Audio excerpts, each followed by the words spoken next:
بسم اللہ الرحمن الرحیم۔ نبی کریم صلی اللہ علیہ وآلہ وسلم نے فرمایا، اللہ تعالیٰ نے رحم مادر پر ایک فرشتہ مقرر کر دیا ہے اور وہ کہتا رہتا ہے کہ اے رب یہ نطفہ قرار پایا ہے، اے رب اب علقہ یعنی جمع ہوا خون بن گیا ہے، اے رب مضغہ یعنی گوشت کا لوتھڑا بن گیا ہے۔ پھر جب اللہ تعالیٰ چاہتا ہے کہ اس کی پیدائش پوری کرے تو وہ پوچھتا ہے، اے رب لڑکا ہے یا لڑکی، نیک ہے یا برا، اس کی روزی کیا ہوگی، اس کی موت کب ہوگی۔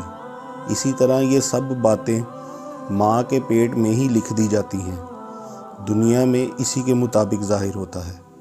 صحیح بخاری 6595۔ بسم اللہ الرحمن الرحیم۔ رسول اللہ صلی اللہ علیہ وآلہ وسلم نے فرمایا، کوئی بچہ ایسا نہیں ہے جو فطرت پر نہ پیدا ہوتا ہو، لیکن اس کے والدین اسے یہودی یا نصرانی بنا دیتے ہیں۔ جیسا کہ تمہارے جانوروں کے بچے پیدا ہوتے ہیں، کیا ان میں سے کوئی کان کٹا پیدا ہوتا ہے؟ وہ تو تم ہی ان کے کان کاٹ دیتے ہو۔ صحیح بخاری 6599۔ بسم اللہ الرحمن الرحیم۔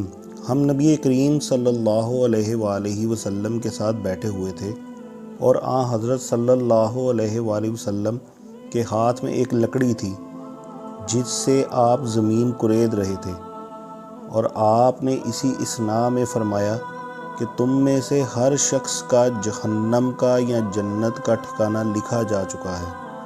ایک مسلمان نے اس پر عرض کیا، یا رسول اللہ، پھر کیوں نہ ہم اس پر بھروسہ کر لیں؟ حضرت صلی اللہ علیہ وآلہ وسلم نے فرمایا، نہیں، عمل کرو، کیونکہ ہر شخص اپنی تقدیر کے مطابق عمل کی آسانی پاتا ہے۔ پھر آپ نے اس آیت کی تلاوت کی، فَأَمَّا مَنْ أَطَاعَ وَاتَّقَىٰ، پس جس نے راہ اللہ دیا اور تقوی اختیار کیا۔ صحیح بخاری 6605۔ بسم اللہ الرحمن الرحیم۔ ہم رسول اللہ صلی اللہ علیہ وآلہ وسلم کے ساتھ خیبر کی لڑائی میں موجود تھے۔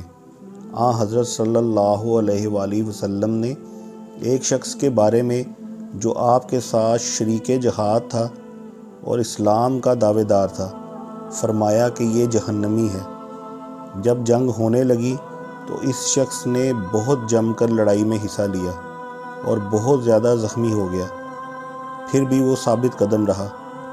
حضرت صلی اللہ علیہ وآلہ وسلم کے ایک صحابی نے آ کر عرض کیا، یا رسول اللہ، اس شخص کے بارے میں آپ کو معلوم ہے جس کے بارے میں ابھی آپ نے فرمایا تھا کہ وہ جہنمی ہے؟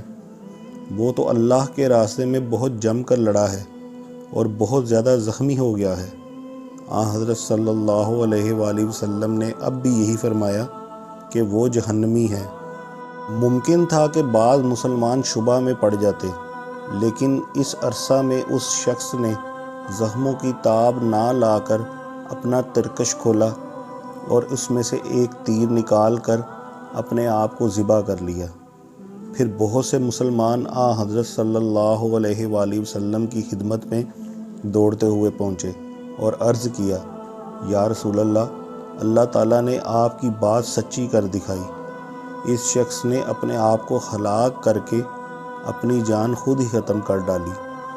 حضرت صلی اللہ علیہ وآلہ وسلم نے اس موقع پہ فرمایا کہ اے بلال، اٹھو اور لوگوں میں اعلان کر دو کہ جنت میں صرف مومن ہی داخل ہوگا، اور یہ کہ اللہ تعالیٰ اس دین کی خدمت و مدد بے دین آدمی سے بھی کراتا ہے۔ صحیح بخاری 6606۔ بسم اللہ الرحمن الرحیم۔ ہم رسول اللہ صلی اللہ علیہ وآلہ وسلم کے ساتھ ایک غزوہ میں تھے، اور جب بھی ہم کسی بلندی پر چڑھتے یا کسی نشیبی علاقے میں اترتے تو تکبیر بلند آواز سے کہتے۔ بیان کیا کہ پھر حضرت صلی اللہ علیہ وآلہ وسلم ہمارے قریب آئے اور فرمایا، اے لوگو، اپنے آپ پر رحم کرو، کیونکہ تم کسی بہرے یا غیر موجود کو نہیں پکارتے، بلکہ تم اس ذات کو پکارتے ہو جو بہت زیادہ سننے والا، بڑا دیکھنے والا ہے۔ پھر فرمایا، اے عبداللہ بن قیس، یعنی ابو موسیٰ اشعری رضی اللہ عنہ، کیا میں تمہیں ایک کلمہ نہ سکھا دوں جو جنت کے خزانوں میں سے ہے؟ وہ کلمہ ہے لا حول ولا قوت الا باللہ، طاقت و قوت اللہ کے سوا اور کسی کے پاس نہیں۔ صحیح بخاری 6610۔ بسم اللہ الرحمن الرحیم۔ نبی کریم صلی اللہ علیہ وآلہ وسلم نے فرمایا، جب بھی کوئی شخص حاکم ہوتا ہے تو اس کے اصلاح کار اور مشیر دو طرح کے ہوتے ہیں۔ ایک تو وہ جو اسے نیکی اور بلائی کا حکم دیتے ہیں اور اس پر ابھارتے رہتے ہیں، اور دوسرے وہ جو اسے برائی کا حکم دیتے رہتے ہیں اور اسے اس پر ابھارتے رہتے ہیں، اور معصوم وہ ہیں جسے اللہ محفوظ رکھے۔ صحیح بخاری 6611۔ بسم اللہ الرحمن الرحیم۔ نبی کریم صلی اللہ علیہ وآلہ وسلم نے ارشاد فرمایا، آدم اور موسیٰ نے مباحثہ کیا۔ موسیٰ علیہ السلام نے آدم علیہ السلام سے کہا، آدم، آپ ہمارے باپ ہیں، مگر آپ ہی نے ہمیں محروم کیا اور جنت سے نکالا۔ آدم علیہ السلام نے موسیٰ علیہ السلام سے کہا، موسیٰ، آپ کو اللہ تعالیٰ نے ہم کلامی کے لیے برگزیدہ کیا اور اپنے ہاتھ سے آپ کے لیے تورات کو لکھا۔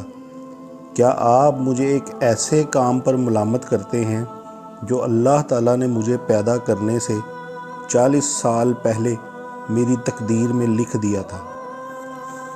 آخر آدم علیہ السلام بحث میں موسیٰ علیہ السلام پر غالب آئے۔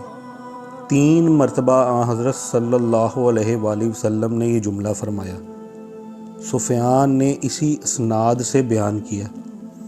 کہا، ہم نے ابو الزناد نے بیان کیا، ان سے آرج نے، ان سے ابو ہریرہ رضی اللہ عنہ نے نبی کریم صلی اللہ علیہ وآلہ وسلم سے پھر یہی حدیث نقل کی۔ صحیح بخاری 6614۔ بسم اللہ الرحمن الرحیم۔ نبی کریم صلی اللہ علیہ وآلہ وسلم نے ابن سعد سے فرمایا کہ میں نے تیرے لیے ایک بات دل میں چھپا رکھی ہے، بتا وہ کیا ہے؟ اس نے کہا کہ دھواں۔ حضرت صلی اللہ علیہ وآلہ وسلم نے فرمایا، بدبخت، اپنی حیثیت سے آگے نہ بڑھ۔ عمر رضی اللہ عنہ نے عرض کیا، آپ مجھے اجازت دیں تو میں اس کی گردن مار دوں۔ حضرت صلی اللہ علیہ وآلہ وسلم نے فرمایا کہ اسے چھوڑ دو، اگر یہ وہی دجال ہوا تو تم اس پر قابو نہیں پا سکتے، اور اگر یہ وہ نہ ہوا تو اسے قتل کرنے میں تمہارے لیے کوئی بلائی نہیں۔ صحیح بخاری 6618۔ بسم اللہ الرحمن الرحیم۔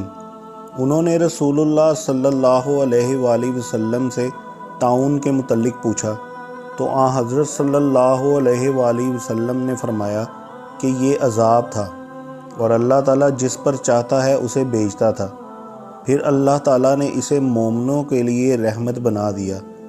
کوئی بھی بندہ اگر کسی ایسے شہر میں ہے جس میں طاعون کی وبا پھوٹی ہوئی ہے اور اس میں ٹھہرا رہے اور اس شہر سے بھاگے نہیں، صبر کیے ہوئے ہے اور اس پر اجر کا امیدوار ہے، اور یقین رکھتا ہے کہ اس تک صرف وہی چیز پہنچ سکتی ہے جو اللہ تعالیٰ نے اس کی تقدیر میں لکھ دی ہے، تو اسے شہید کے برابر ثواب ملے گا۔